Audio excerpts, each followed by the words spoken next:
This evening we have chosen to discuss a very difficult, very remarkable, and very controversial book. In recent years, of course, the rapid motion of our way of life has very largely obscured the literature of the late 19th century.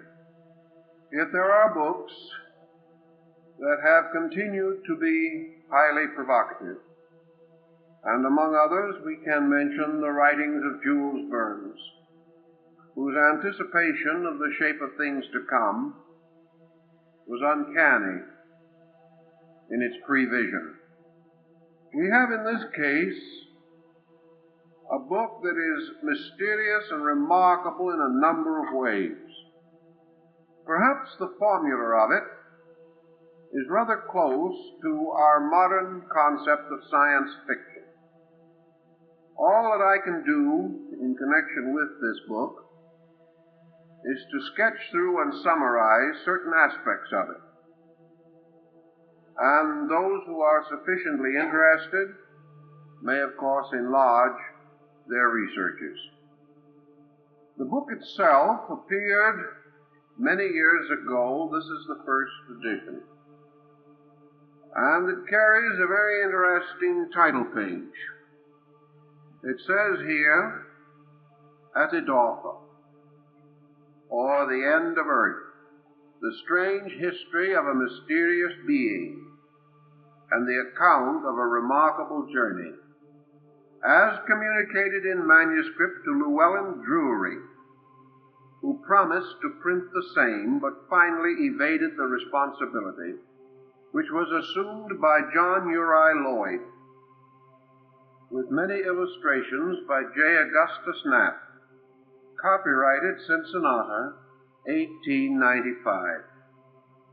Now this is a rather impressive heading, but of course many fictional books can be made to sound impressive.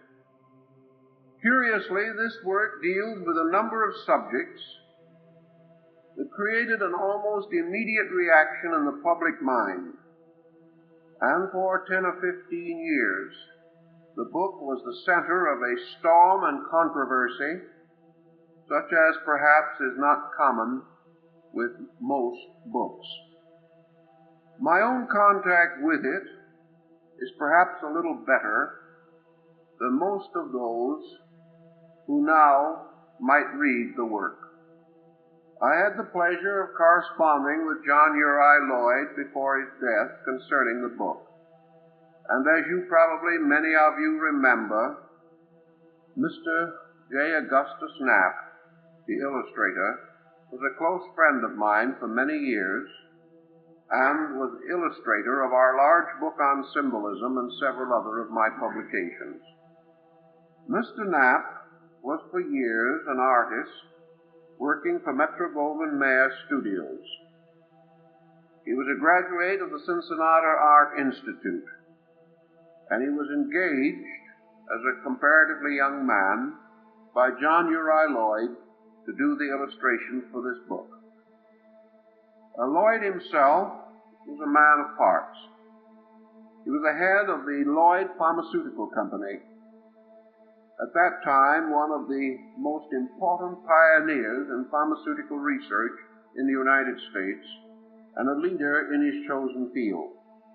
He was a chemist, a scholar, a man of very high responsibility and reputation. It would be inevitable that when a man whose business, profession, and life deal largely with scientific matters, whose reputation in his community was above reproach, it was inevitable that when such a book as this should come with his imprint, that it should cause not only a great deal of consternation, but a great deal of embarrassment to Mr. Lloyd. He told me, and Mr. Knapp seconded and supported his general statement, that it has been his policy from 1895, when the book was published, to the time shortly before his death, when I last communicated with him, that he refused to discuss the book Etidorhpa in any way or under any circumstances and conditions. He said what he had placed in the book was the story, and that any more of the story that he knew would die with him. Very largely, this proved to be the truth. Mr. Knapp, on the other hand, was quite an ingenious and thoughtful person, and having been appointed to illustrate the book, he carried on discreetly a number of researches of his own, and in the course of time he became so convinced that he was dealing with a very serious scientific work that he actually attempted to follow the footsteps of the story and to check every part of it so far as was physically possible.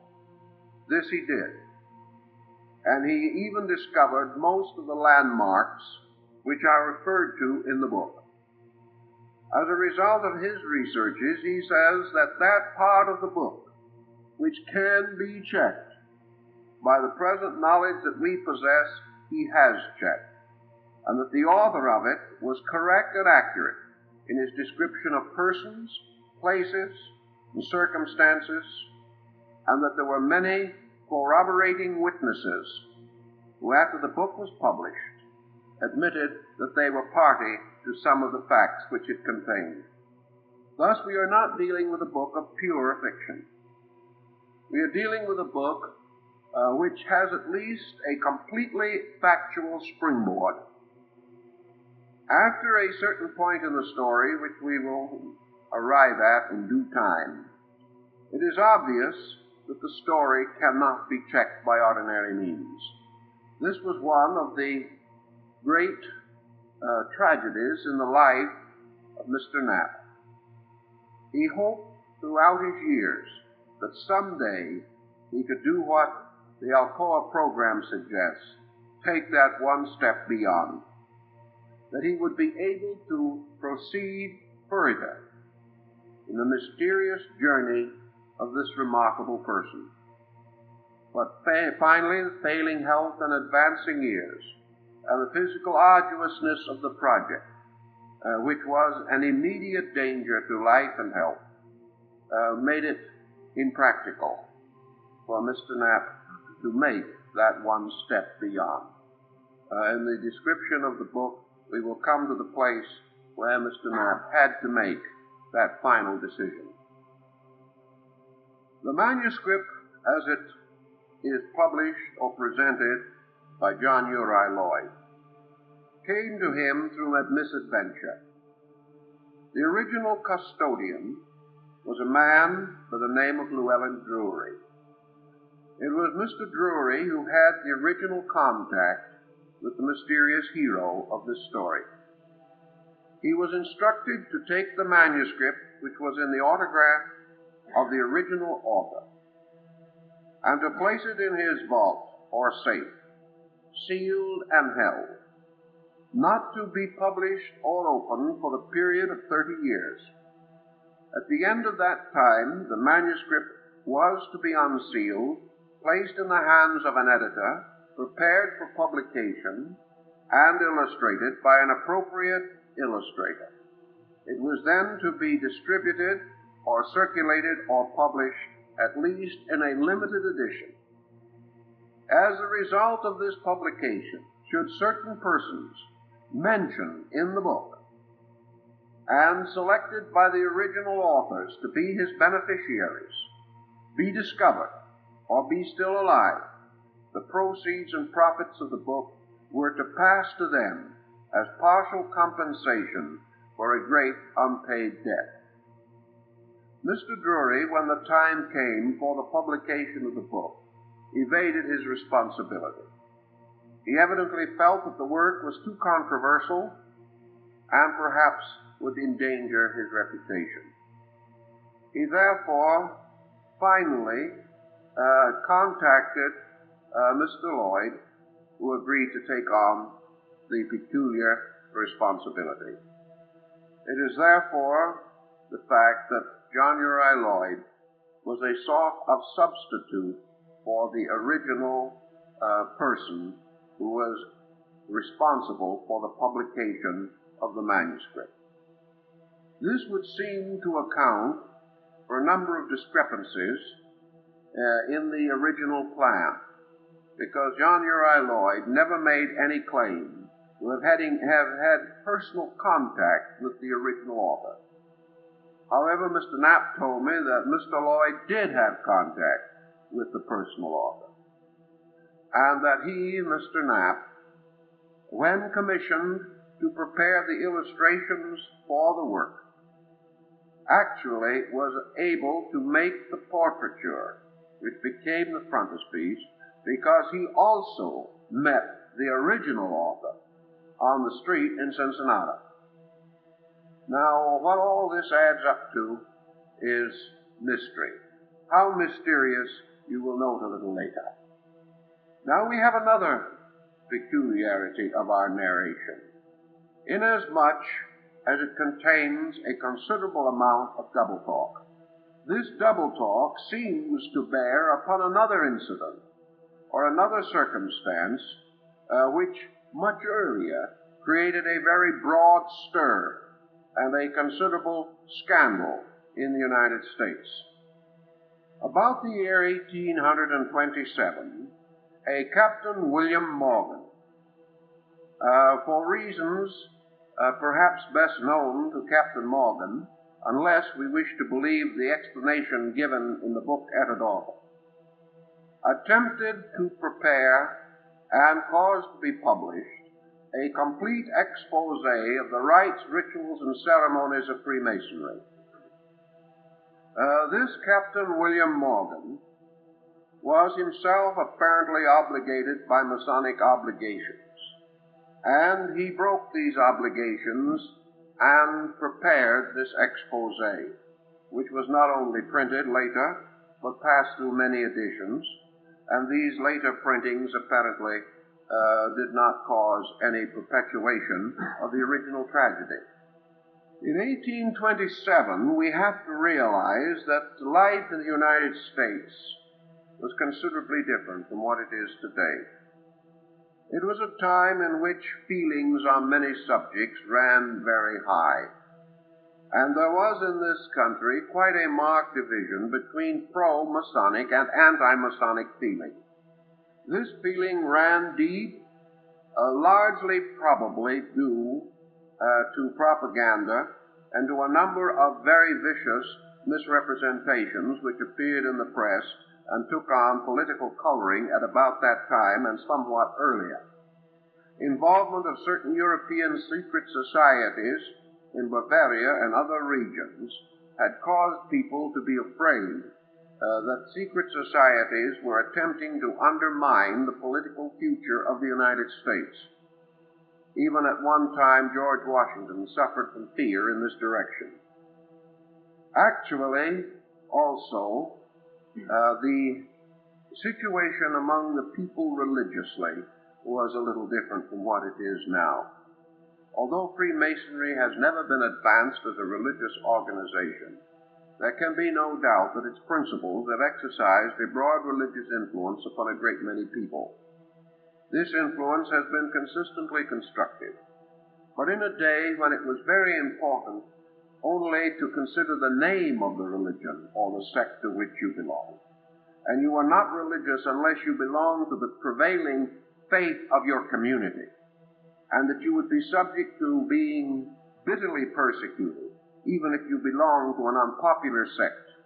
With these considerations, we can see why what was termed the unorthodoxy of Masonic idealistic thinking might have been a rather serious problem in the lives of small merchants and farmers and individuals with comparatively slight contact with the larger problems of comparative religion, most of which they had never heard of. In any event, the work by Captain Morgan brought down upon him some kind of a retaliation which could well have been rather dramatic in the day in which he lived. He was warned, he was pled with, he was begged not to go on with his project because of the fact that it would incense a great many people and at the same time accomplish no tangible good of any kind, inasmuch as there was really nothing to expose. There was nothing involved which could have the slightest political significance or have the slightest effect upon the fate of the nation or any other broad issue. But if we are to carry the concept carried in this book, the idea became more or less of an obsession. This man was convinced that he was born for the purpose of revealing secrets. And even though after he revealed them they caused no particular stir and no excitement to speak of, he felt that he simply had to reveal them. Now, he's not alone in this type of thing. Practically every secret society, benevolent or otherwise, has been exposed many times. And for the most part, everyone has been a little angry at the person who broke his obligations, but for the most part, there's been no serious tragedies or anything of an exceptionally outstanding nature. But due to the general prevailing temper, which is the same kind of temper which resulted in the martyrdom of Joseph Smith, the Mormon leader who was assassinated for having created a new faith in America, or the assassination or execution of John Brown at Harper's Ferry, these kind of feelings were running strong in those days, and these comparatively illiberal people felt that the slightest deviation from tradition was a hideous offense which must be appropriately punished. The story is that after the preparation of his expose, Captain Morgan, an effort was made to spirit him into Canada. He was abducted, and according to final belief, he had rocks tied around his body, and he was thrown into the Niagara River near Lake Ontario, and therefore died by assassination or by murder, if you wish to come out and call it such. Later, his body was identified, at least in part, and the anti-Masonic group at that time made a tremendous furor over the whole thing. Now, this seems to have been a more or less closed issue. Everyone gradually forgot about it. No one knew too much about it to begin with. Facts were few, and opinions were many, and gossip was continuous. But what really happened seems to have been rather mysterious. There was no real certainty, apart from very largely perjured testimony, that anything of a particularly unpleasant nature actually happened to Morgan. Maybe something did, maybe something didn't. Those who wanted to believe it were always able to manufacture a story. But everything had died down long before the basic information contained in the book Etidorhpa had any interest to anyone. But with the publication of the book, the entire subject took on a very interesting and dramatic coloring. And in connection with this, I can only mention that it is rather clearly keyed in the text, became one of the great centers of controversy in all the publicity, book reviews, and other matters relating to Etidorhpa at the time of the publication of the book itself, and has been a lingering concept ever since, and that according to Mr. Knapp, he was convinced that Mr. Lloyd actually believed that the true author of Etidorhpa was Captain William Morgan. That this book was written many years after the supposed death of Captain Morgan. Mr. Knapp, who made the various portraitures contained in the book, was unable at the time he made the pictures to secure a photograph or a likeness or a picture of Morgan, because, as might be expected, they were rather rare, because even the daguerreotype was not available.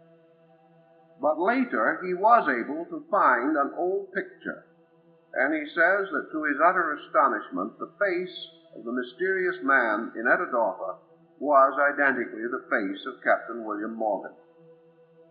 If this account has any weight, it adds the second link to our mysterious chain of events, because it would explain the opening part of the book and would intimate that the so-called murder of Captain Morgan did not occur, but that Morgan was placed under a penalty. and that this penalty became the subject of the book Etidorhpa.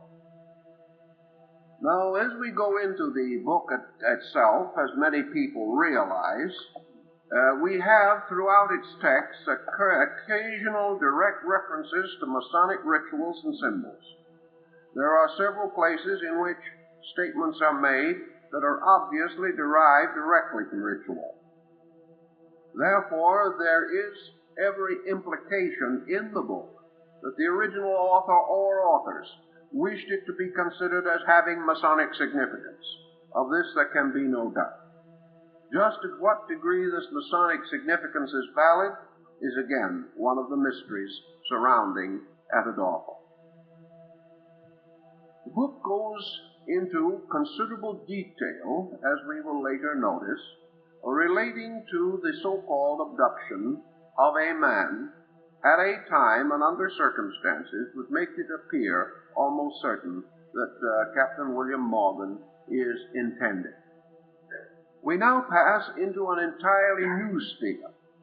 The abduction of Morgan, the circumstances involving the possibility that he survived and that he remained hidden for one reason or another for a long period of time, such ideas, such circumstances, do not necessarily tax our imagination to any overwhelming degree. But we move from this into something in which the science fiction element begins to appear.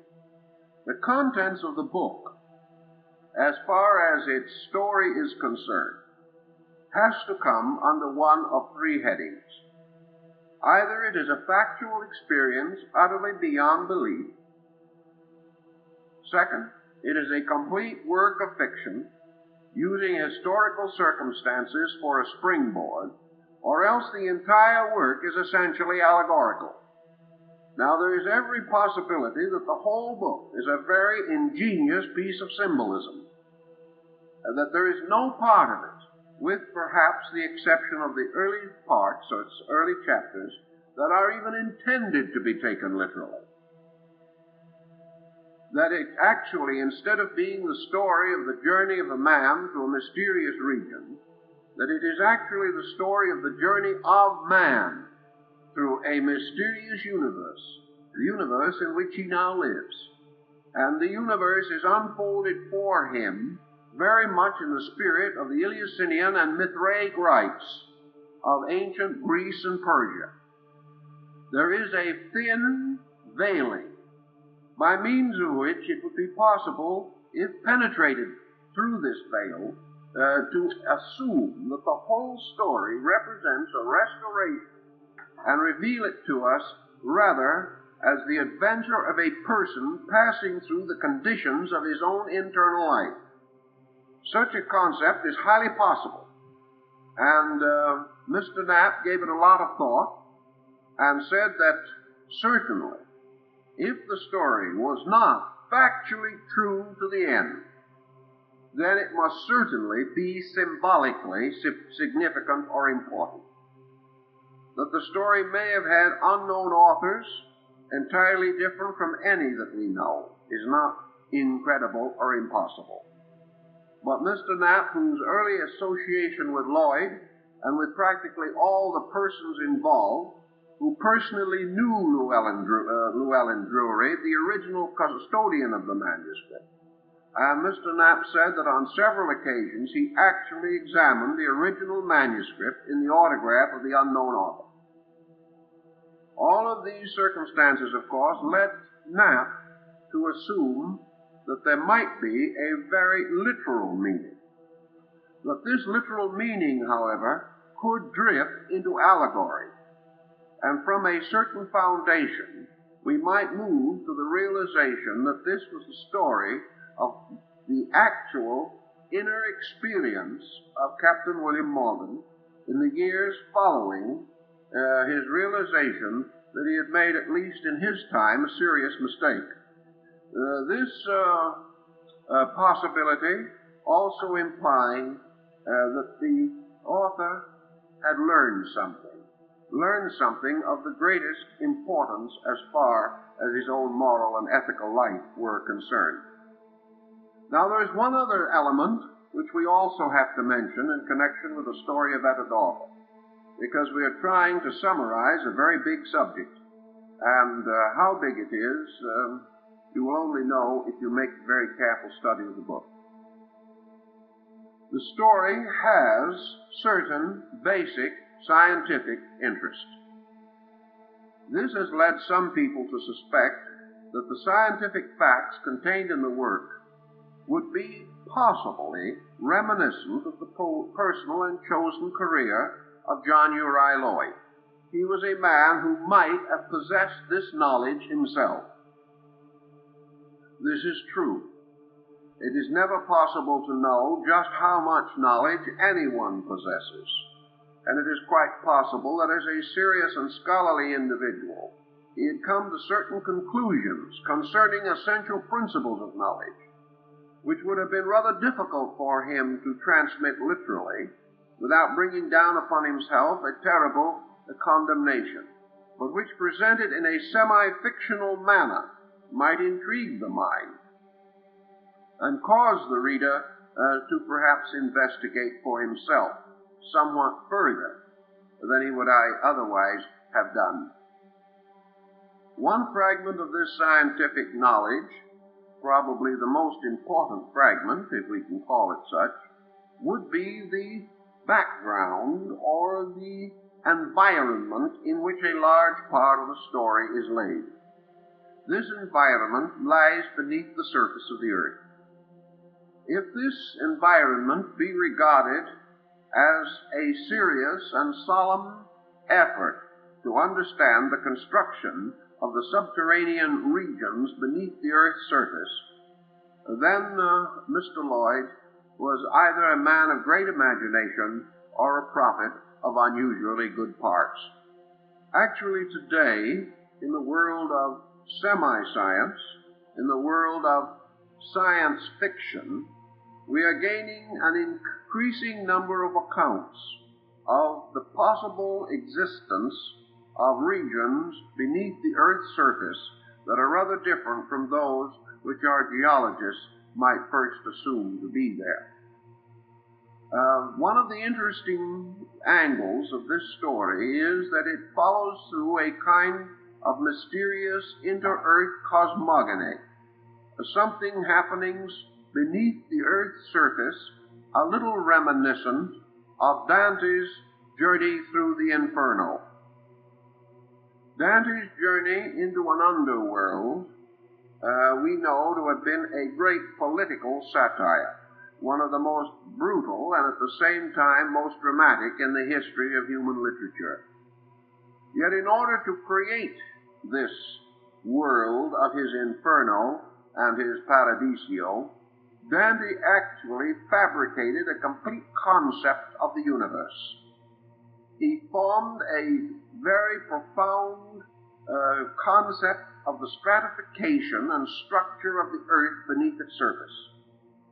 He built this scheme so perfectly and so completely that when he used it, he was able to make a very logical unfoldment, step by step, of this underworld construction, as we find Dante presumably being led through the Inferno by his guide, Virgil. In through the book, at a number of points, are introduced scientific experiments. Most of them are extremely simple, and they were advanced originally in an effort to convince Llewellyn Drury of the honesty and accuracy of certain statements to which he took offense. The original author of the manuscript asked Mr. Drury to ponder the various sections well, and if a question arose or a doubt arose as to the truth of these statements, particularly those of a scientific nature, he was to state this doubt, and the original author would attempt to solve it for him. In each case where a doubt was raised, the mysterious author did meet the doubt and solved it to the point where at least Mr. Drury was unable to argue any further. Many of the points involved, such as the demonstration of the possibility of seeing your own brain, or the demonstration, for example, of water rising above its own level, and things of that nature, seemed incredible. But by very simple experiments which are set forth in detail in the book and can be copied by anyone, the truth of the statements was proved or objectively demonstrated. There are many statements, therefore, which can be checked, and these statements were certainly inconsistent with the general thinking of the time, although perhaps some of them are not as astonishing to us as they would have been to the reader in 1895. Actually, also, there is a peculiar line of semi-bitterness running underneath the surface of the book. It indicates a person who is a little more than merely a wandering character in an underworld, as in the case of Dante and his Inferno. Here we have a man in Etidorhpa who obviously carries a very definite chip on his shoulder concerning scientific attitudes, scientific methods, and scientific learning. He practically states, to be an essential formula, that whatever science states on any subject, the reverse will ultimately prove to be true. That we are approaching knowledge far too superficially. He makes a number of statements. He develops one theme at considerable length, which is reminiscent of our more recent discoveries in vitamins, something at that time not generally considered. The mysterious author, for example, points out that if we take any food that we know and commonly use, and we analyze it, and we get the chemical formula which is contained in that food, then we go to a pharmaceutical house or a drugstore or anywhere else and buy those chemicals. And then we put them together in a jar or a bottle in exactly the proportion that they appear in the original foodstuff. And then drink the formula. One of several things may happen. The first thing is that nothing will happen. The second is that we will become deathly sick. And the third thing possible is that we will kill ourselves. We will kill ourselves from the exact formula of food which in its proper and reasonable form maintains life. From this basic thinking, the author of the book points out that what we call nutrition is not merely man taking into his system materials derived from other forms in nature, that these forms are all of them merely catalysts for agents which we do not understand, do not know, and which we cannot copy artificially, and that therefore it is not the food or the formula of the food, but something else that has to be present, and that this invisible something else is a pure life substance which cannot be artificially manufactured, will not result from the compounding of known elements or substances, but is placed there and is present there by the alchemy of nature, which man cannot reproduce. This was one of the points which he established in his book, which no doubt would have been known, at least potentially, by John Uri Lloyd, or could have been speculatively contemplated by him. Thus, there are a number of these little episodes which might suggest the trained physicist or the trained chemist. But there are others in which no amount of training, such as we have today, would in any way explain the mystery of the subject. So we have many different elements and factors involved and combined to make this a very curious and difficult book. That parts of it are utterly fantastic, we cannot deny.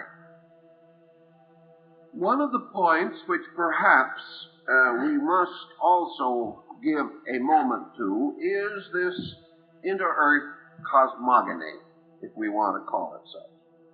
According to the concept as set forth by Etidorhpa, the Earth's interior parts should not be regarded as we generally think of them.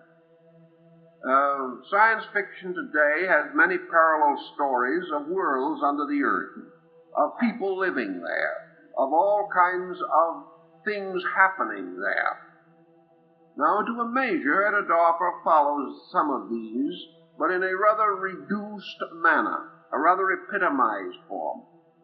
Etidorhpa does not, generally speaking, go into the idea of a great civilization existing under the earth. That is not part of the concept. Part of the concept apparently is that there are regions under the earth, that these regions have some mysterious relationship with the earth's surface, that things happening below the surface are in many instances the causes of things occurring on the surface, that there are motions from within the earth by means of which great changes and conditions arise upon the surface of the earth, that there are explanations beneath the earth's surface for most of the things that happen up above, and that these happenings are a motion from a within outward. Now let us assume for a moment that there could be a highly symbolical interpretation of this book, and that we are supposed to recognize the story of the adventure as a person forced into his own inner life, either by conscience or by necessity, that he moves from the surface of his own nature, which for the average person would be his earth surface. And many times in the book this is intimated. And it's one of the confusing points, because one moment it seems almost certain that we are dealing with a psychological story. Some of the more extravagant parts of the story are actually introduced as dream circumstances occurring to this person under the earth. He is not only under the earth, but also subjected to dream circumstances. But if we should imagine for a moment that by some mysterious route, as indicated in the story, at least figuratively, the individual moves from his own externity, his own outer life, toward an internal state of himself. Or we might say that a person banished by punishment, losing the association of his fellow men, must then develop his own resources in order to survive. And like Robinson Crusoe cast away on a desert island, whose adventures became the basis of the whole concept of modern philosophic humanism, we have in this story the possibility of a man going inside, and instead of finding the inside of his life to be merely composed of bones, muscles, and organs, he gradually comes to realize that there is within him an unperceived supersubstantial universe, that there is a world inside of him, just exactly as there is a world around him in nature. The difference being, as the book would intimate, that this world inside of him is forever moving toward the surface. This would be good psychology. That from the strange underworld of his own subconscious and unconscious, from the strange regions of his own psychic experiences, from his fears, frights, and longings, which are very clearly set forth in the story, the individual can symbolically experience an investigation of his own soul. That his own inner psyche is therefore a strange and mysterious world with many levels and stratifications, but that most of all this internal world is bound to the external, and that the external world is a kind of efflorescence of it, that as certain lime forms on the surface of stone, being exuded from the stone itself, so the surface of the earth is exuded from its inner invisible body. And the temperament, disposition, appearance, characteristic, and attitude of man is something exuded from his own soul, passing outward into his body, and from this into objective manifestation. If we assume this, we are very close, perhaps, to an understanding of a part of the story. This becomes much more dominant after the hero of the story meets Etidorhpa. Now, Etidorhpa, as you probably have already noticed, is nothing but the word Aphrodite spelt backwards. And Aphrodite was the ancient goddess of love. and in the story of Etidorhpa appears as the redeeming power of love. Now, traveling inward through a series of psychic experiences, it would be quite conceivable that man might discover the inward power of love over the life that he outwardly leads. It would represent truly a transformation of the very hate which perhaps at one time caused this man to attempt to work this injury upon his friends. Furthermore, however, as we go on, we find that the hero of the story ultimately reaches what he calls the end of earth. Now, the end of earth, in this case, is a kind of jumping off place, a place from which he can step, as from the edge of a great cliff.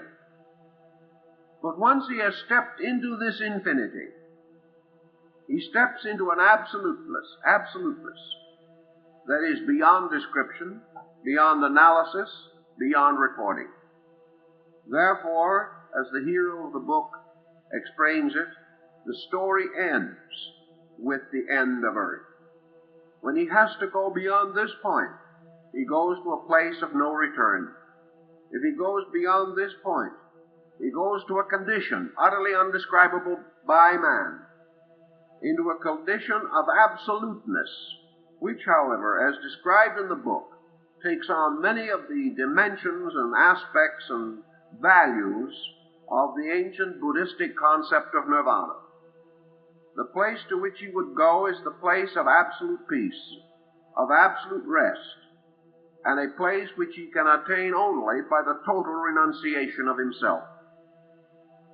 This again leads us into the suspicion that we are dealing with a pageantry of initiation into the mysteries. Also, that in this indescribable ultimate state of things, he is sustained by having passed through practically all of the zones and belts in which the various laws of nature operate. The book is strongly grounded in the concept of natural law. There is no effort to violate or to distort natural law. Actually, the individual, throughout the whole of the mysterious journey, is journeying in law and with law.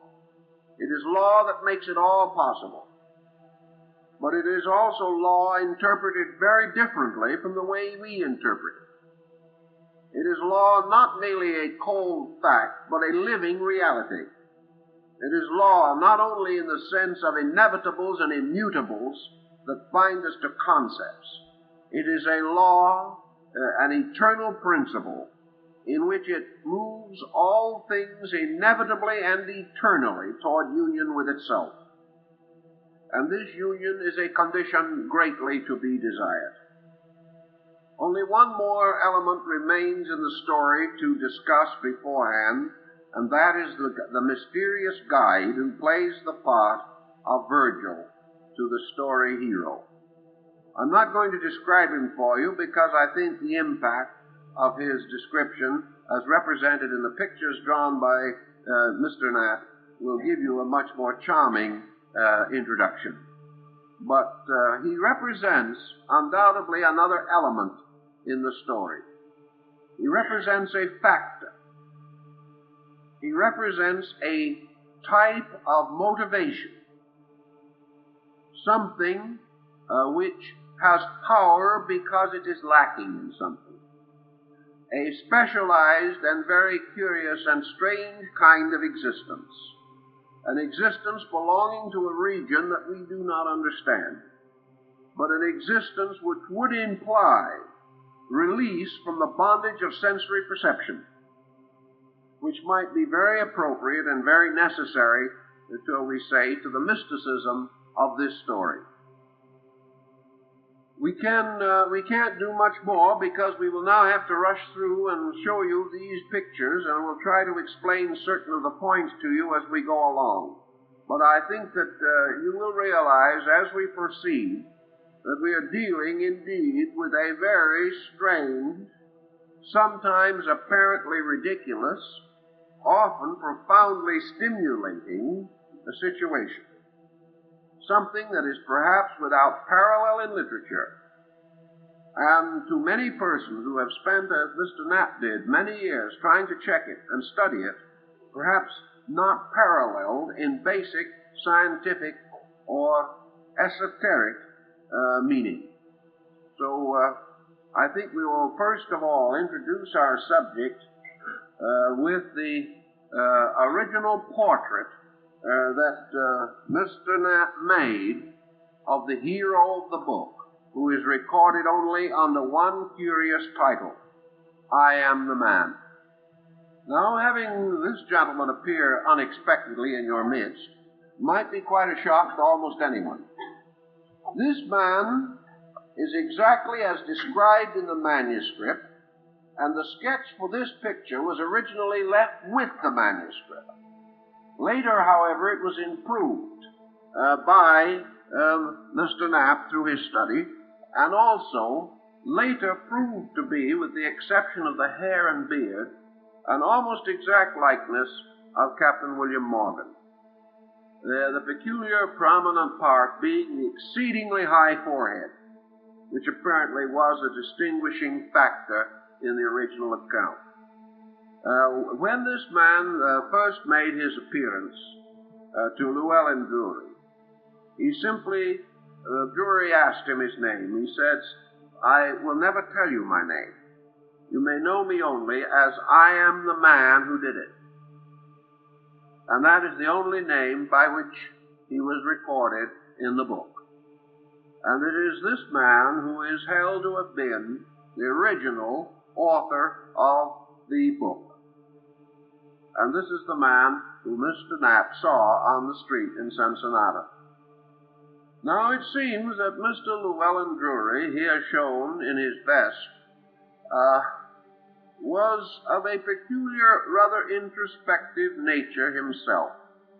He was living alone, and one evening, as he was in his study, he contemplated a line from Cicero, never less alone than when alone. He said to himself, this is ridiculous. When you are alone, you are very much alone. And at that moment, a voice said, I think you're wrong. And he turned suddenly, and here was this man sitting in a chair in his living room. He had never seen him before. He knew nothing about him. But this man said that he had come to Llewellyn Drury to ask him a real and particular favor, that he would become the custodian of this manuscript.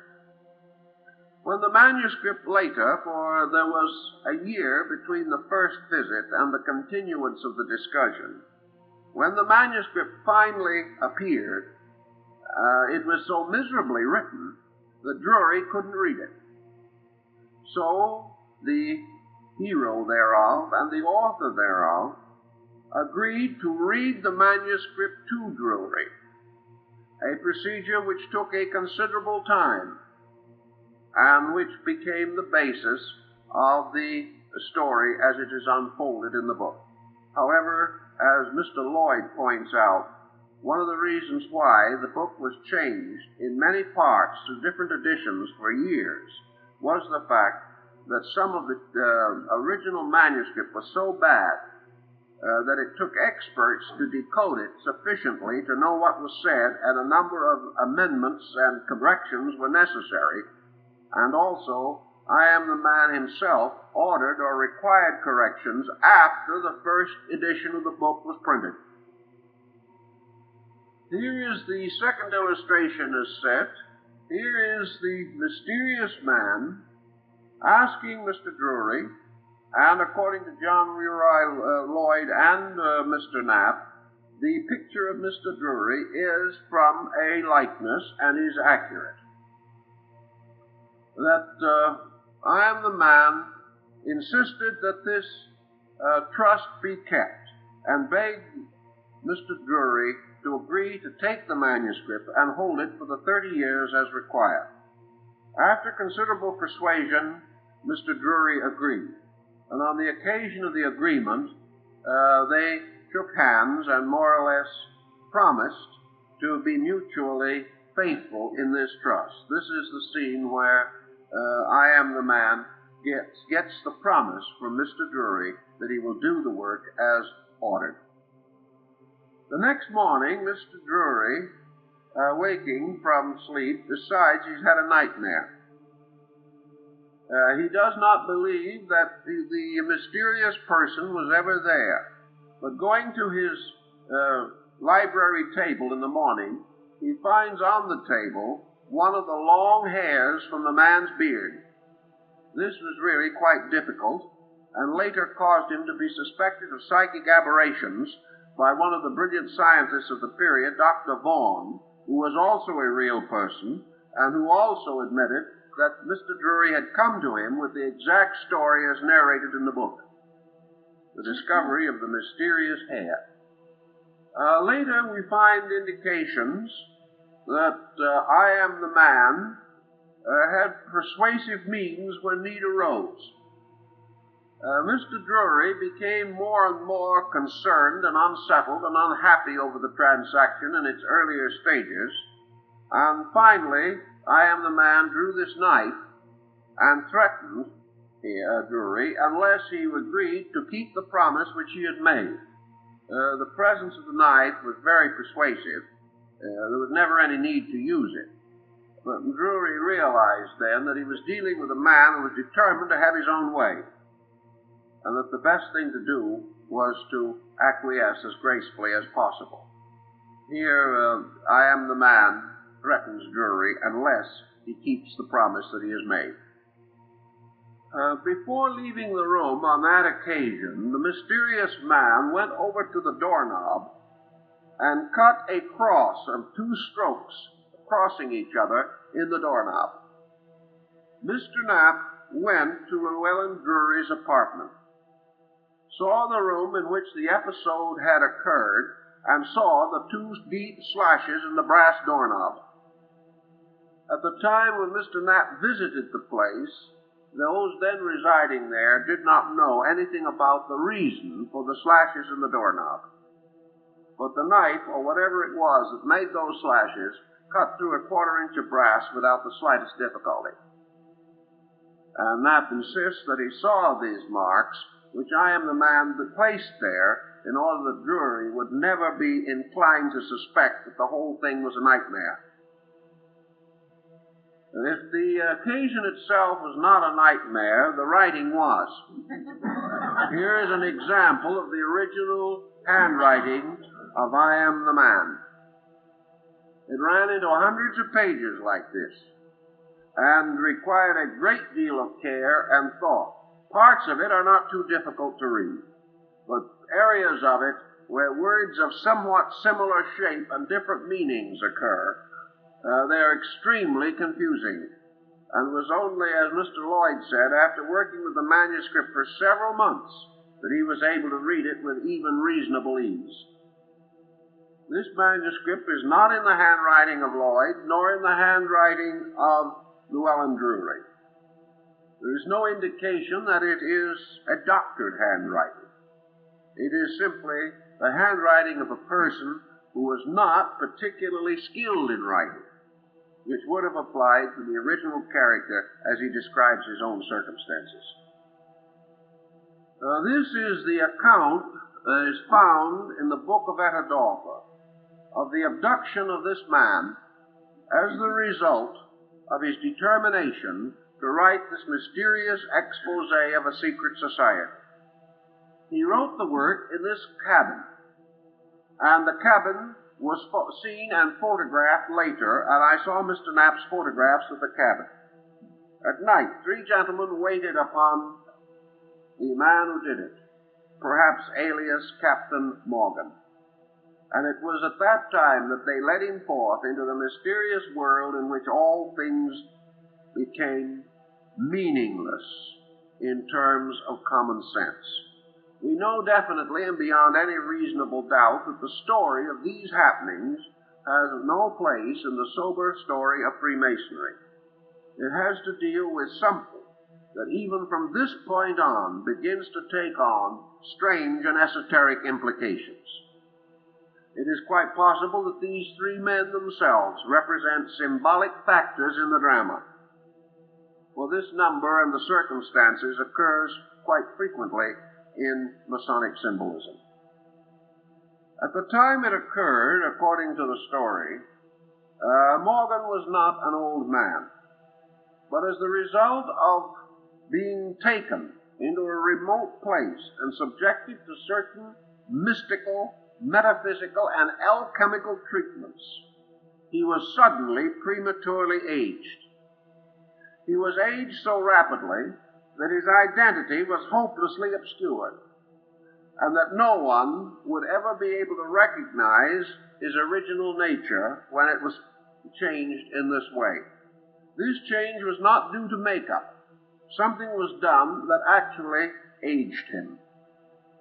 This aging, of course, however, if you want to go back to the symbolic system of thought, we can assume that it was life in its various episodes that aged him. That therefore he was gradually being separated from a world from which we are all separated by age. And that even though symbolically it would have seemed to have occurred in a single night, it is not also true that in our way of thinking in terms of eternity, the life of man with his natural physical aging is but an instant. But by this aging, I am the man was separated forever from the world he had known. Is not this also a possible philosophic truth? That through aging we lose contact gradually with things that were previously real to us, and that our own inner lives become unknowable to even those who previously held us in close acquaintance.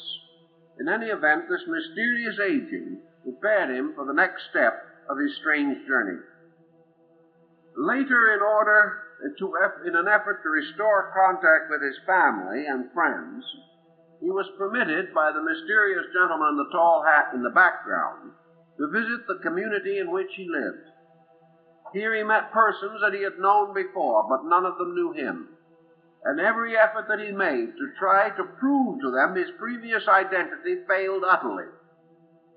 They were unwilling to accept in this aged man a young man of only a short time before.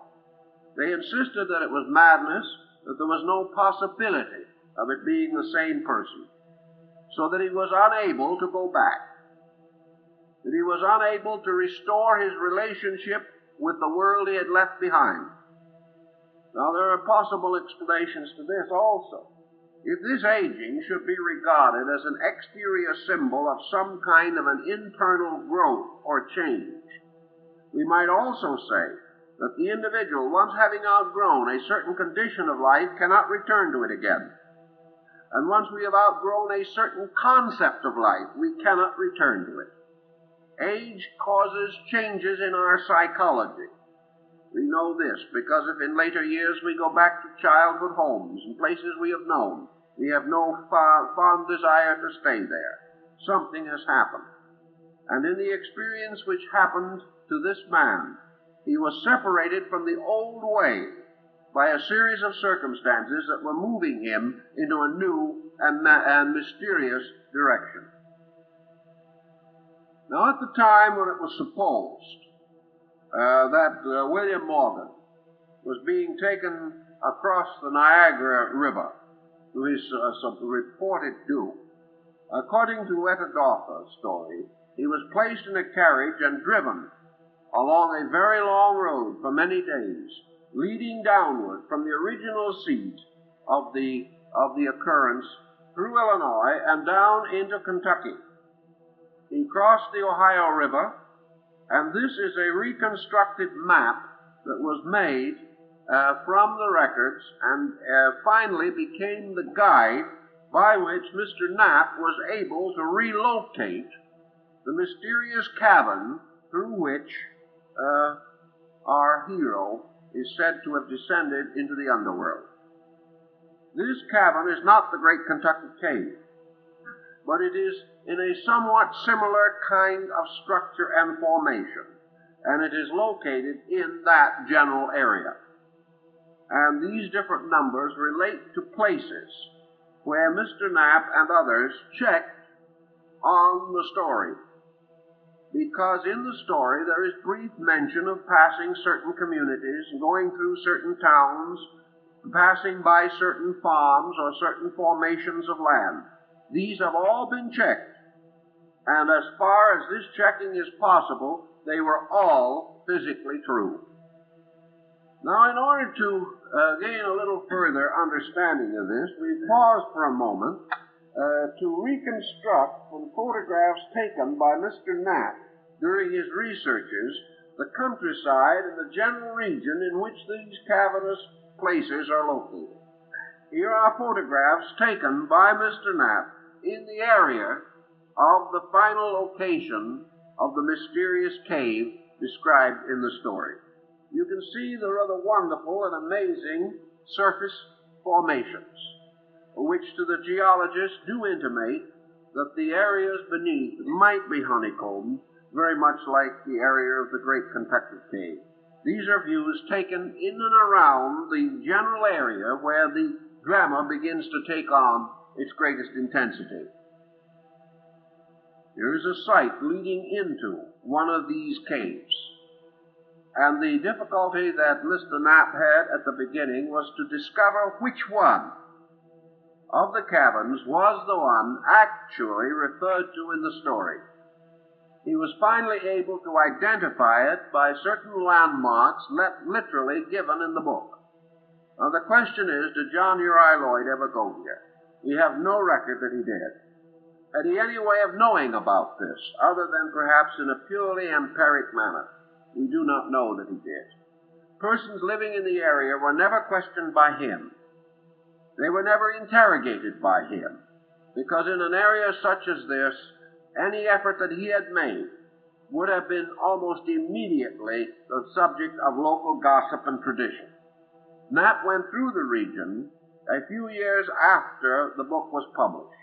There was no one there who had any memory of anyone ever having asked them before, or have tried to use guides as he did to try to locate the areas.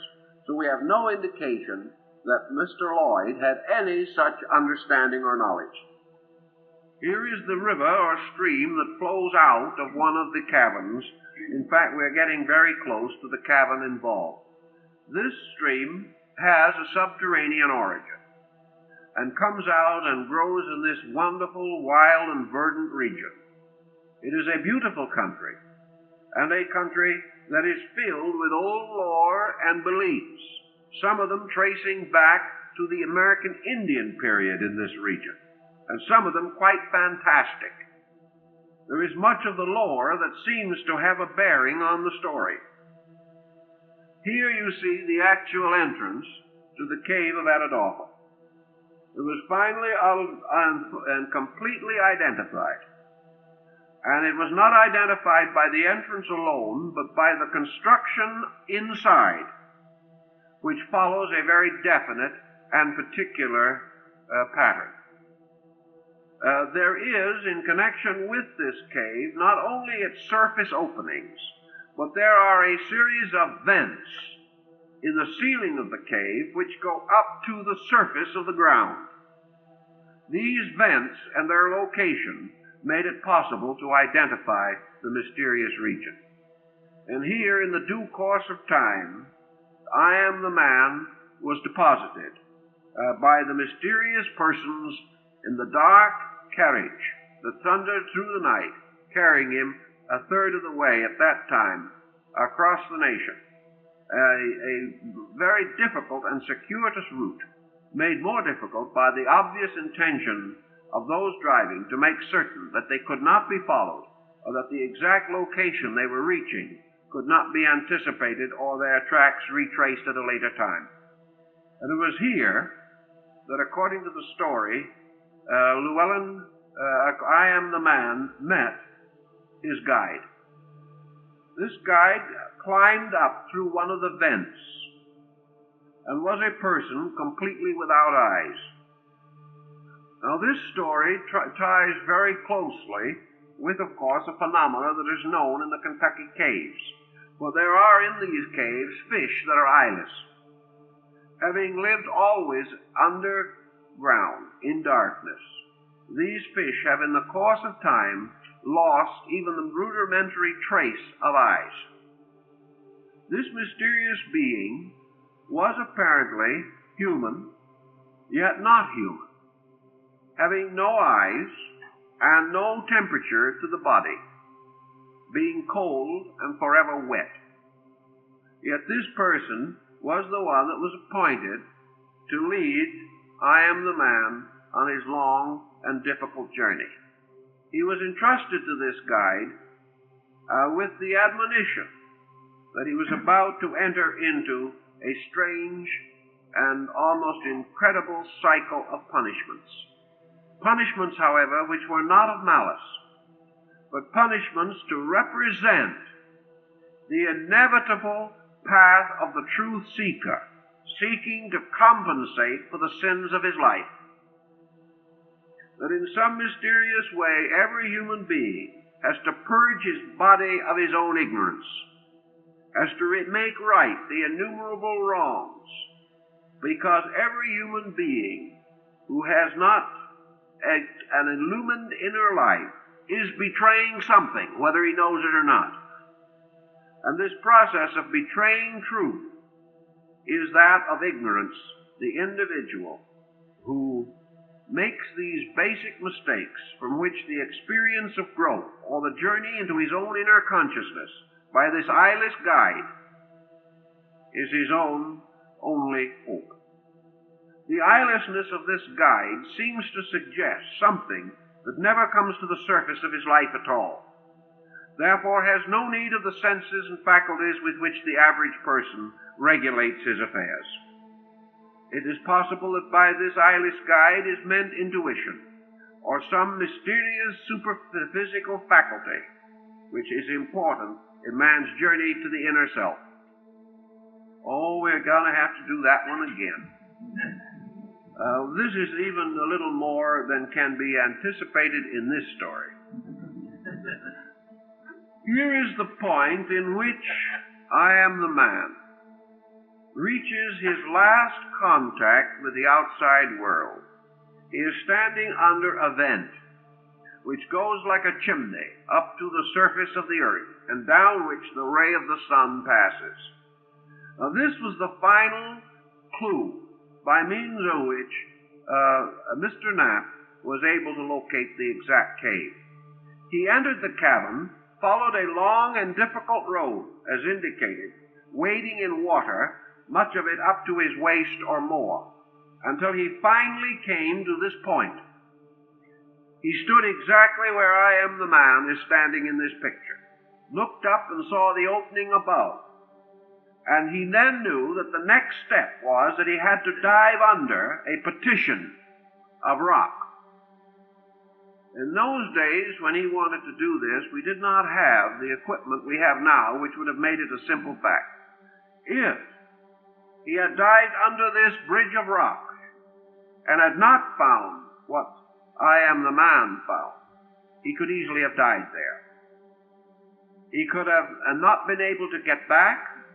He might have found himself trapped in a situation beyond his control. And Mr. Knapp never quite had the courage to make that dive under the ledge. But he got this far. He also sounded with a sounding cord and a lead weight. His cord was 300 feet long. He could not reach bottom. From right below the point where these figures stand, the under cliff beneath the water drops away to immeasurable depth. So Mr. Knapp stood here and then turned sadly back, always expecting or hoping, however, that someday he would be able to go on into this other region. That there was some physical point to the story up to this point, Mr. Knapp was certain. Whether this was derived from other sources, who got the information and how it was put into the book, he does not know. but he does know that to this point there is a literal, if also symbolical, story involved. Now here you have further experimentation and research in the structures in the under part of the cave, going along to the point where he finally could dare go no further. He found formations of this kind. Formations that suggest always, in their stalactite and stalagmite form, that they are part of a great system of underground openings or hollows. Here is one example of a photograph taken in the central part of this cave before the final stepping off point. Now, after he had gone through this underwater bridge and had come up again, guided by his mysterious guide, I Am the Man found himself in a world of fungus. He found himself in a world of mushrooms and other similar things growing down under the earth. That these forms were very much larger than anything to be found on the earth's surface. And according to the guide who was with him, the reason was that these forms were more or less archetypal, and that when these forms finally pressed through the earth and came into the non-tranquil atmosphere of the earth and came under the pressure of atmosphere, their forms were immediately reduced. But that therefore, beneath the earth, these forms have a great deal more abundance than they have upon the surface. Also, I Am the Man made the discovery that in this region in which he was being led by his eyeless guide, there was a kind of light that this eyeless person could see. But he did not see with his eyes. He saw with his mind. And that instead of this light being derived from the direct ray of the sun, that it was a diffused light. And his guide also explained to him that all light, all true light, is invisible. And that what we call light is merely energy or life motion made visible by its contact with atmosphere. This is sustained to the degree that as we ascend into outer space, we ascend into darkness even in the daytime. But according to this story, the under part of the earth is also filled with light energy. And this light energy has a luminance of its own without a center. There is no sunrise and no sunset. There is merely a continuous luminance of a light which has its actual origin in the earth rather than in the sun. The eyeless guide and his mysterious companion then continue on their way down through these caverns. And as they proceed, other things happen. One of the things that happens, for example, is that I Am the Man discovered that gradually he ate less often. He discovered, for example, that hunger is due to a certain kind of energy expenditure. And that if this energy expenditure is not the same as it is on the earth's surface, that his appetite is not the same. He also discovered that the temperature of his body changed. And as he progressed further downward until, according to the account, he was nearly 10 miles beneath the surface of the earth, he found that nearly everything that was familiar to him on the surface was no longer existent. He also learned gradually that he passed through the barrier of gravity, and that the gravity problem under the earth is very different from what it is on the surface. His study in the effects of gravity also involved, finally, his energy displacement. It would have been very difficult for him to have walked any great distance in our atmosphere. But without weight and without energy displacement, he found that it was possible to travel incredible distances without fatigue or without hardly realizing that he was traveling at all. Here he is moving downward through these mysterious caves in which grotesque and strange forms appear. This journey is very reminiscent of the Mithraic caverns used in the mysteries, for always in the ancient rites the candidate was conducted into a subterranean region, whether it be the house of Osiris in Amentet, or whether it be the subterranean cave of the nymphs, as described by Homer, or whether it had been the mysteries performed in the catacombs under Rome. Always the rites of initiation were given in a lower or so-called infernal region. As they proceeded further along this mysterious journey, they found these mountains of salt, and the guide explained to him that these mountains of salt resulted from the gradual departure of water, that the water moved up and left the salt. This was one of the questions later that Llewellyn Drury demanded an explanation for, assuming that the description as given by I Am the Man was not scientifically possible. In a small experiment set forth in the book, which anyone could perform for 25 cents worth of equipment, I Am the Man shows that this departure of the water from the salt in this way, without evaporation, is possible. Because in this region there can be no evaporation. And because of these different atmospheric situations, most of the laws, as we know them, of nature, appear to be completely reversed. Here we have the beginning of experiments with gravity. Here we find that the under earth, like the outer space, gradually defies gravity, that the body becomes comparatively weightless, and that as a result of this, motion is quite different.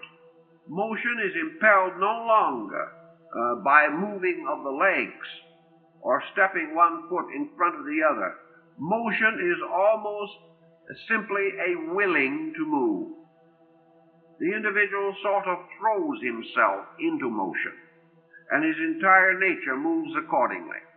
According to the story, our hero found that he could jump a 10 or 15 foot crevasse without the slightest difficulty, and that in jumping a foot in the air under earthly conditions, he would now bound up 8 or 10 feet. In science fiction, we begin to find similar accounts of the rarefied situation outside of the Earth's surface, and that therefore in these projectiles and so forth, when we get beyond gravity, we will be weightless. Here, according to Lloyd's book, or Lloyd's description, you have a double situation of this kind. You have a loss of gravity pull on the outside, and you also have a loss of gravity pull on the inside. The indication being very definitely, namely that gravity is used in this case probably to represent egocentricity. Here the individual finds that he is no longer bound by the pull of his own self-entity, that he achieves freedom, as in the East Indian magic. He is able to neutralize gravity by neutralizing the power of self-centeredness, that actually gravity for man is largely the focusing of his attention upon himself. This point is very carefully studied with scientific addenda. Now, in the course of their great under-earth exploration, the man who did it and his mysterious eyeless guide come to the shores of an incredible sea. This sea extends on and on and on.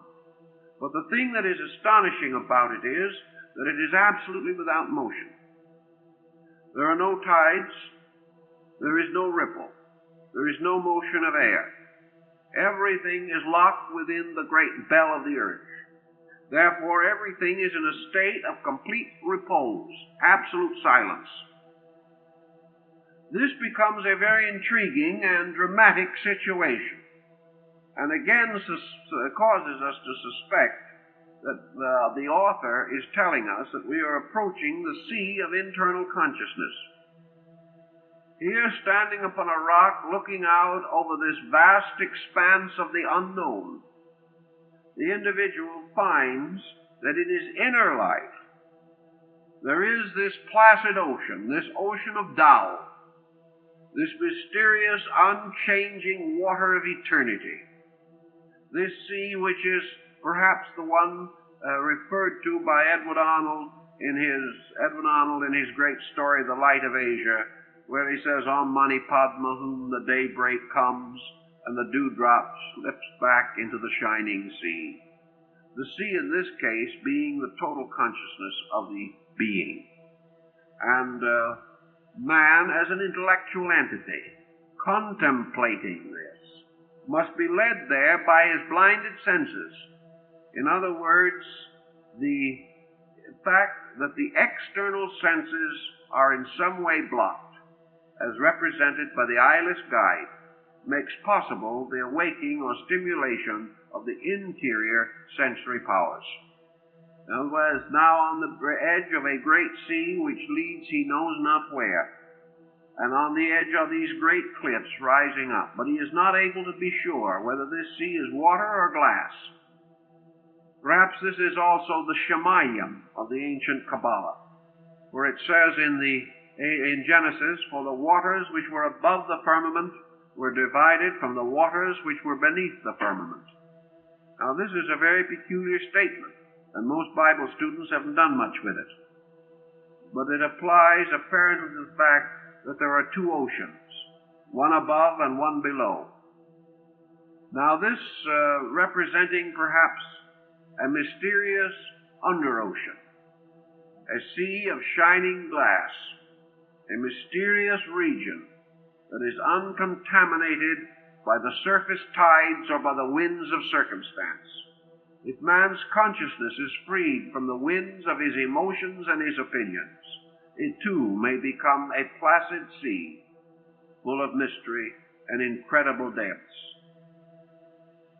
Now this is one of the sketches that was made by Mr. Knapp to illustrate Etidorhpa, and which was rejected by I Am the Man. This therefore did not appear in the book, the illustration previously shown taking its place. Here the illusion or the mystery of ships, a kind of a Sargasso Sea, in which these ships were held and captured as in death. This thought, according to Mr. Knapp, was his first interpretation of the original meaning, that this sea was more or less a place that locked and held everything, that it was a graveyard of all ships, that it was the end of all things, the graveyard of man. Perhaps it was the misunderstanding that we also have in Buddhism, that nirvana is the graveyard of existence, that all things end in it, that it represents only oblivion, that like some story of the ancient mariner, we are faced by this wonderful but terrible fate of the painted ship upon the painted ocean. But I Am the Man corrected the picture, said no, this sea is not a graveyard of ancient ships. This sea is a mystery, moving placidly forever, but not corrupted by any element of death. It does not dissolve death into itself. It simply is forever. But it is also without menace, without danger. It has none of the horrors of a sea which will destroy life. The surface ocean of man's emotions may wreck the ship of his life, but deep within, the silent ocean of consciousness is never moved by the changes which take place in the outer surface of his existence. So the picture was rejected. Now, in the midst of his receiving various elements of this story, our friend Llewellyn Drury found himself pretty much beyond his death. So we went over and had a talk with one of the learned men of Cincinnati in that time, and that was Professor Vaughan. Now, Professor Vaughan was a real person. This is an accurate portrait representation of him. He was a deep and eccentric man, rather learned, progressive for his time, but as the story given him by Drury unfolded, it was obvious that Vaughan was completely beyond his depth. Vaughan, however, did admit certain things.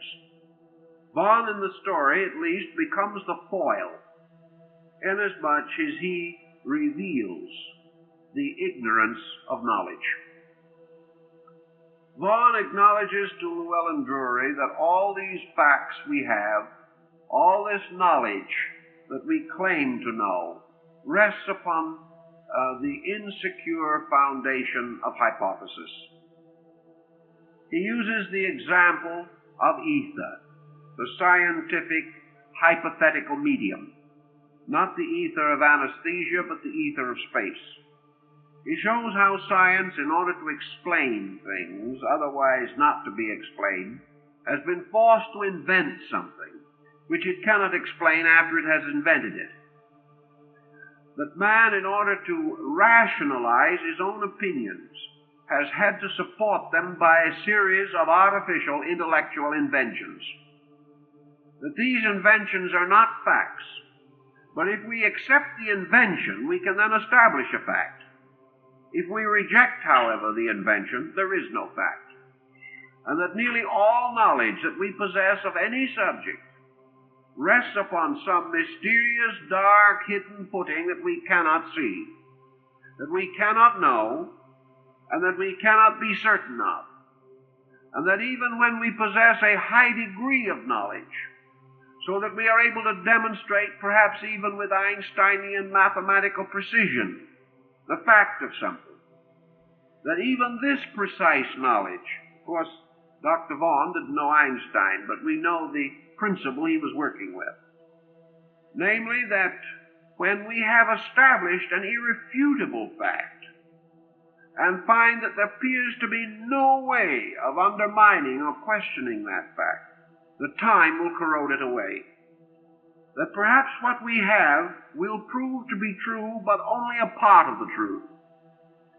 And that each day we outgrow what we believe to be total truth, until finally, if we are wise and intelligent beings, we will relinquish the hope of immediate total truth on a scientific level. That we cannot hope to attain it, because there is too much around us and within us that is simply unknown. Now, if we take Dr. Vaughan, Professor Vaughan's philosophy, and apply our present story to it, and it is probably inserted at the point where it is placed for a reason, then it perhaps might imply that this mysterious underworld, from which I am the man returned to give his manuscript to Drury, could represent this substratum of unknown fact, this something that has to be there, but which no one can prove or demonstrate.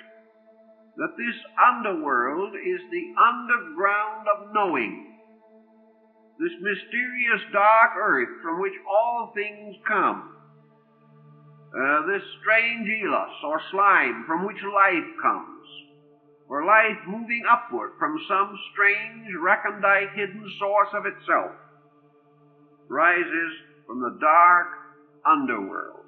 And in the story, the underworld through which I am the man journeys is like a great egg or a great seed, and contains within its mysterious sections and parts the germs which rise into knowing, or into observing, or into contemplation.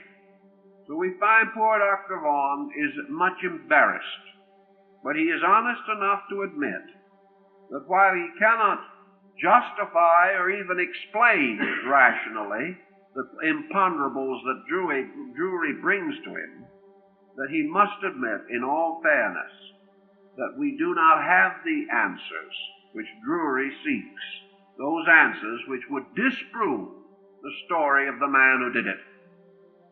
Now, because of the fact that gravity has practically ceased to exist, our eyeless guide is able to carry this comparatively large boat without difficulty, and to place it in this subterranean sea.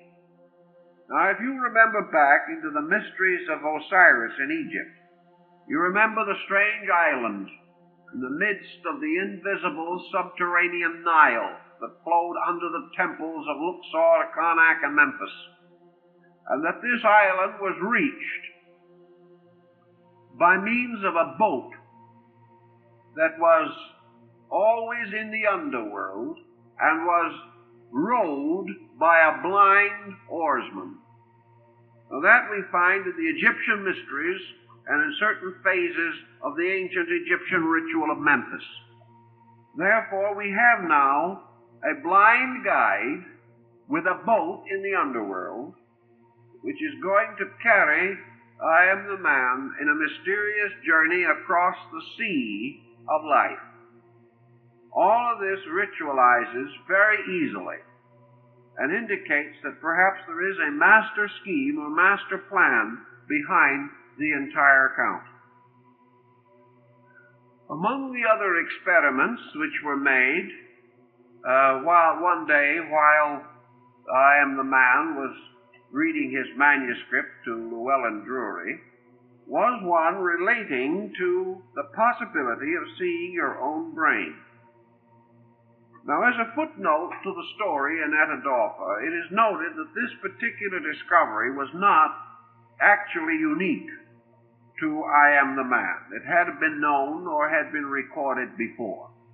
But by a certain process, according to I am the man's explanation, which was new, by holding a lighted candle in a certain way before the face and gazing out into darkness, in which there is no light of any kind visible, there is a peculiar kind of intensification of sight, by means of which we see in the air before us, in the dark air, as the result of the light and the position it is placed, we suddenly see a pulsating system of what appears to be blood vessels, and what appears to be the full and proper structure of the brain is made visible. Drury tried the experiment and was astonished to see that it appeared to work. The discussion as to what was actually seen on this occasion takes up some point in the text, and I think is rather faithfully and carefully handled with fairness to all theories. But according to I am the man himself, by this process, almost anyone can get a quick peek at his own brain, provided, of course, that he has one. And the assumption is that he has something. So if you are not successful, don't give up. It may not mean that you are mindless, but only that you haven't quite learned the knack of seeing your own brain. Now, this would be almost like a trip down the Grand Canyon. Here upon the surface of this mysterious sea, the ship moves by some strange power within itself, an eternal energy power, which reminds us a little bit of Lord Lytton's Brill. The ship is surrounded by an absolute calmness. Nothing seems to move. But at the advice of his eyeless guide, I am the man tossed small pieces of cloth over the side of the boat and into the air. He saw them for a second. They seemed to hover in the air, then suddenly disappeared. Everything he tossed out disappeared. And when he asked to know what happened, his guide reminded him that while the boat seemed to be utterly motionless because it was surrounded by a strange calmness, that it was actually traveling at an almost incredible speed, a speed which was more remarkable because the type of atmosphere and condition there forbade the ordinary phenomena of things appearing to move. And this leads into a very careful study of the nature of motion. a very subtle and interesting point. As soon as these little pieces of material, which I am the man threw over the side of the boat into the air, as soon as they reached the circumference of this zone of sustained or suspended motion which surrounded the boat and by which it was propelled, and passed out beyond this, they immediately disappeared, because the boat was actually traveling so rapidly that they were just whisked out of sight instantly, so fast that you couldn't even see what happened to them. On this, therefore, and in this way, it was possible for I Am the Man and his guide to travel a very great distance.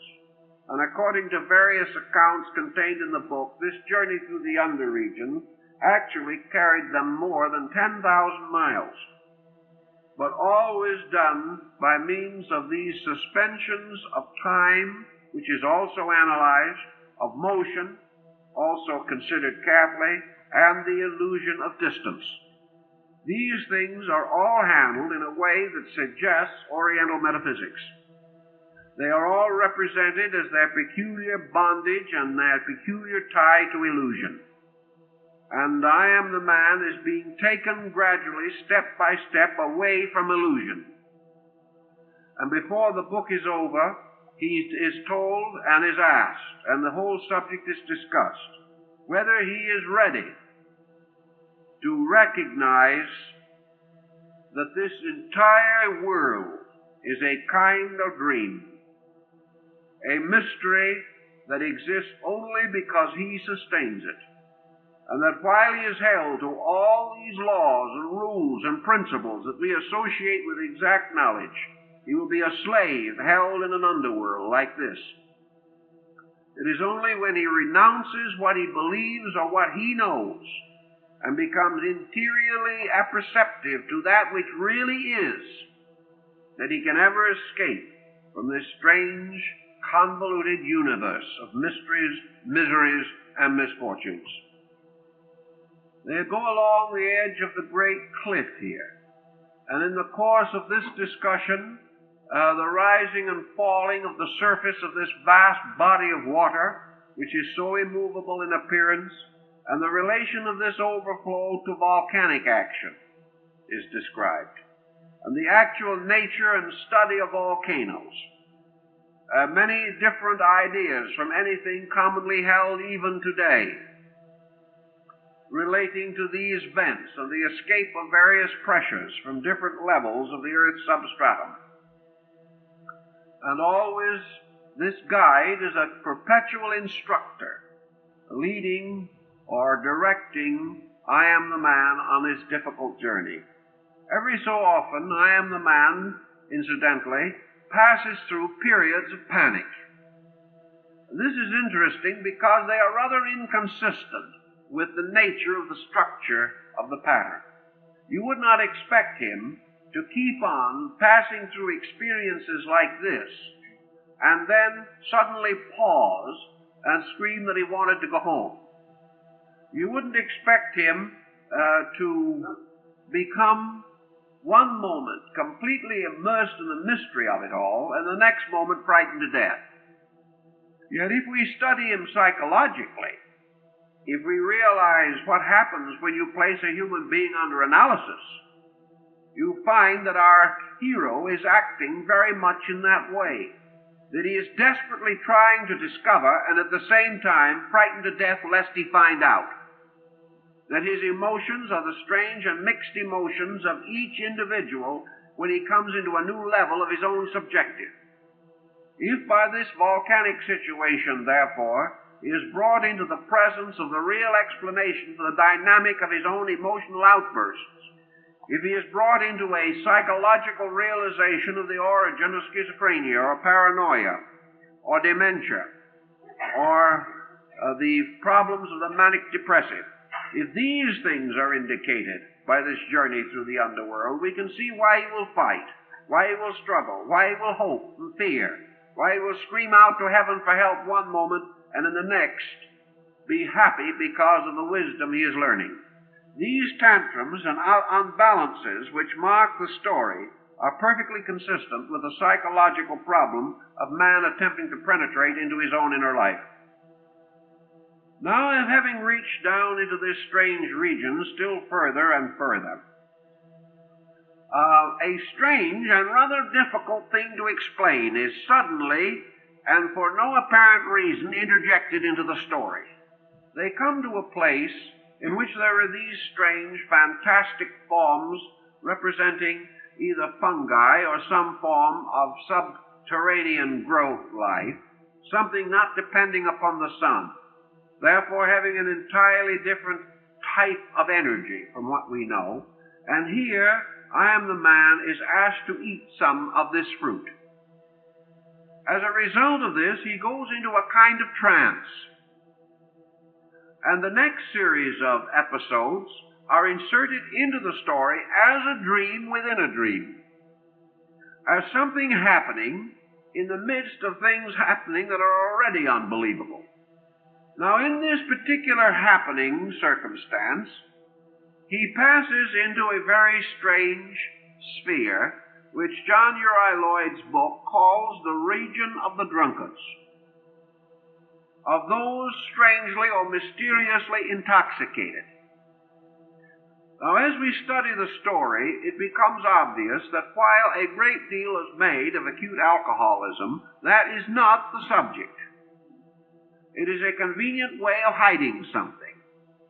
Under the pressure of this, which might almost be considered to be a kind of adventure in mescaline or peyote or something of that nature, I Am the Man has a series of distorted experiences which include all kinds of excessive dream phenomena.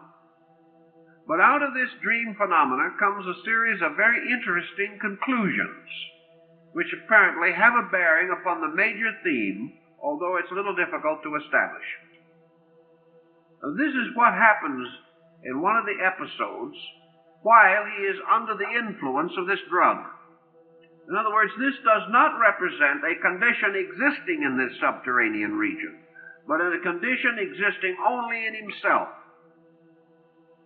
He is told by the eyeless guide that this chamber, which he is now visiting only in a dream, is the abode of other persons who, like himself, have sought truth, but have for one reason or another failed, and that they had reached a place of no return, and that in order to compensate for their essential failure, they had become psychological or mystical drunkards. And these strange things that happened to them were that the various parts of their own bodies, in this case the hand, one hand became infinitely greater than the other parts of the body and absorbed the rest of the body into it. In some areas it was legs and feet that had done this. Others were all heads.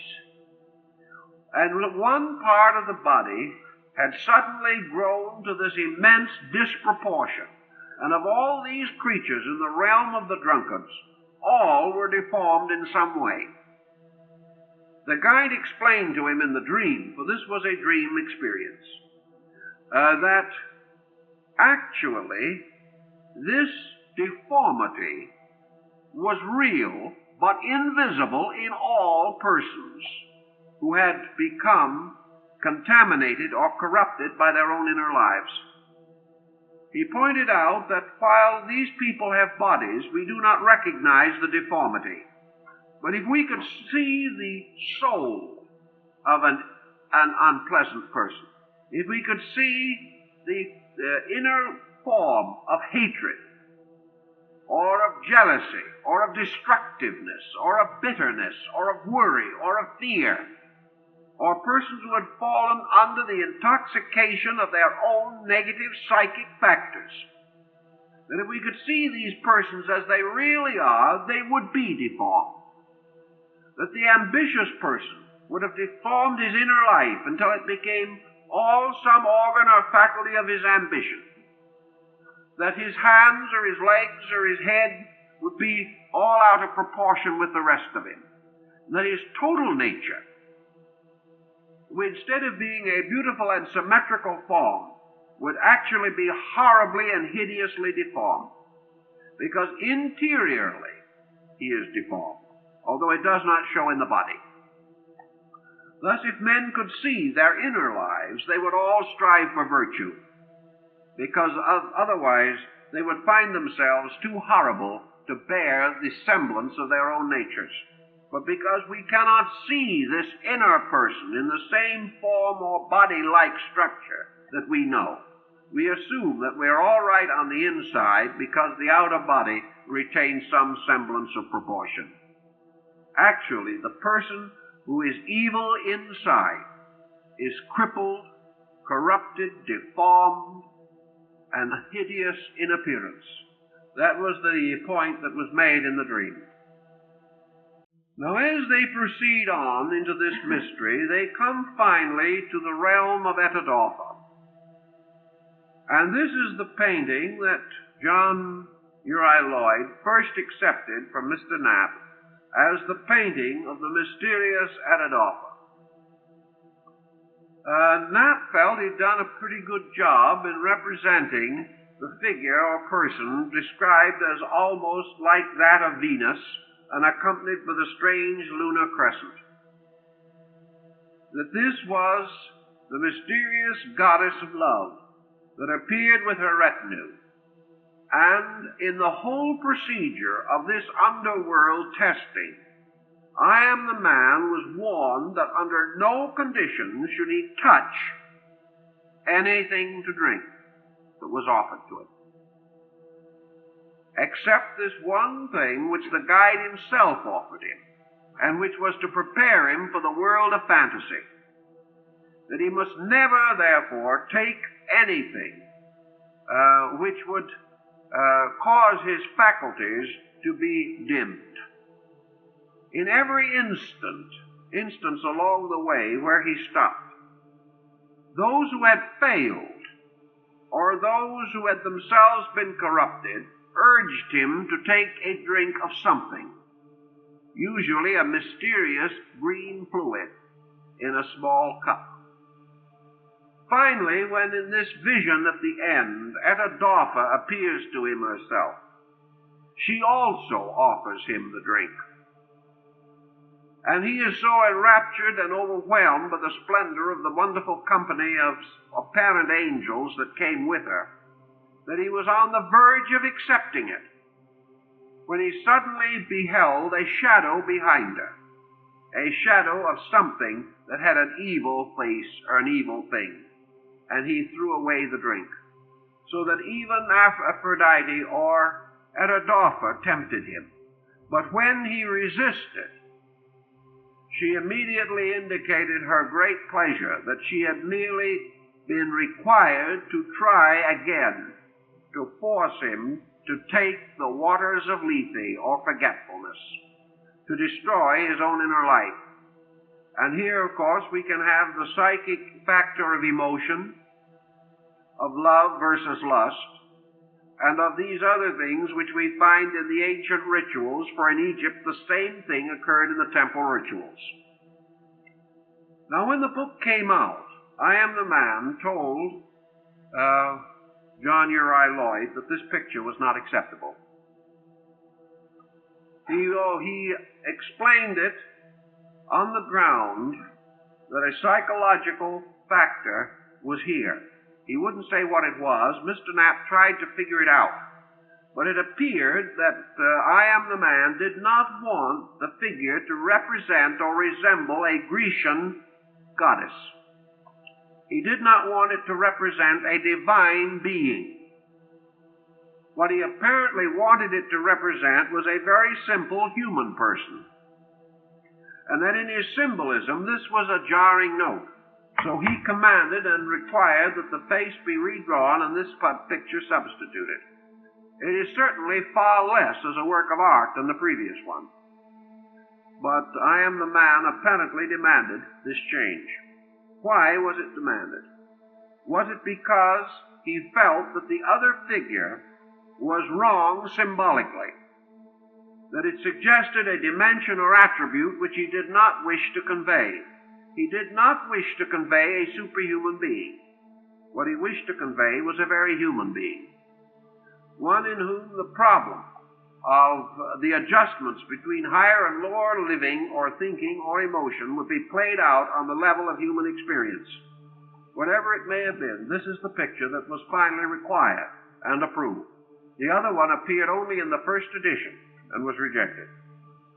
Now, gradually, as this play goes on to its final climax, we see I Am the Man crawling up this final pinnacle upon which stands this mysterious eyeless guide. It has been a strange and arduous journey, but the guide seemingly always is able to arrive. But I Am the Man frequently forgets that all he has to do is to think, and he moves. He makes arduous labor. Every time he is discouraged or disillusioned or loses faith in himself, he must crawl. He must struggle desperately to arrive anywhere. The moment he forgets himself, he flies. Here again is a symbolic meaning.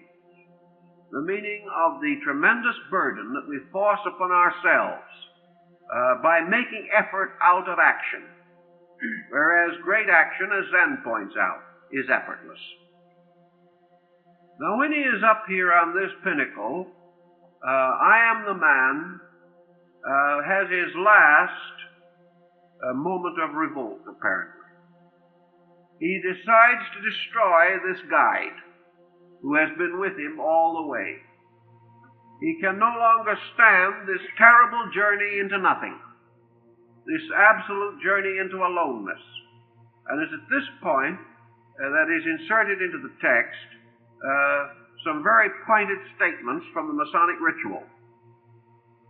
And this eyeless being reminds I Am the Man of the brother who was slain by his brethren. And at that moment, the realization of the fact of the repetition of a crime of violence becomes so great that I Am the Man drops his weapon and falls on his knees, realizing that he has fallen back again into a negative emotional situation. All of this might also mean that the individual, having gone a certain distance, having been led slowly further and further from life as he knows it, suddenly revolts and cries for the world he has left behind, feeling himself utterly alone and forgotten in the edge of space, and seeks once more to return to the old ways, but he cannot.